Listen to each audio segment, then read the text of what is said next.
హిందువులకు మహాశివరాత్రి పండుగ ప్రత్యేకమైనది. ఈ ఏడాది మహాశివరాత్రి పండుగను 8 మార్చి 2024న అత్యంత వైభవంగా జరుపుకుంటారు.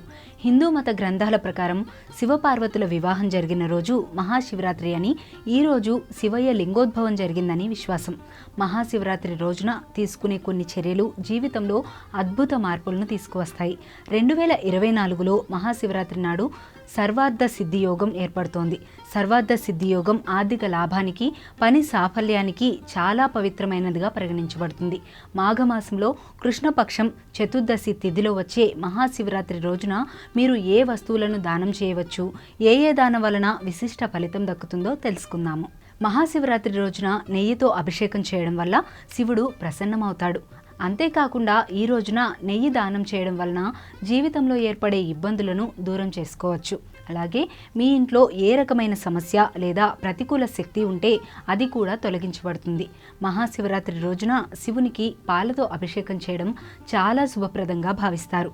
వ్యక్తి జాతకంలో చంద్రుడు బలహీనంగా ఉంటే మహాశివరాత్రి రోజున పాలు దానం చేయడం వలన జాతకంలో చంద్రుడు బలపడి మానసిక ప్రశాంతత పొందుతాడు.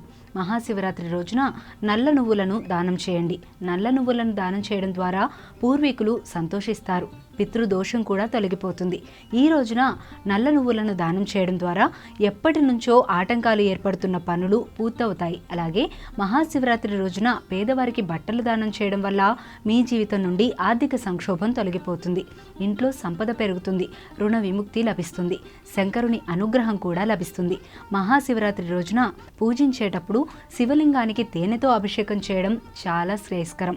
ఇలా చేయడం వల్ల భక్తుల జీవితంలో అన్ని కష్టాలు తొలగిపోయి శివయ్య అనుగ్రహం చెక్కు చెదరకుండా ఉంటుంది.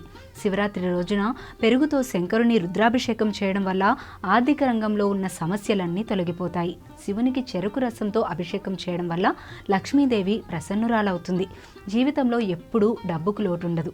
శివుని ప్రతిష్ఠించేటప్పుడు ఓం పార్వతీపతయే నమః అనే మంత్రాన్ని 108 సార్లు జపించండి. ఇలా చేయడం వల్ల జీవితంలో దేనికి లోటుండదు.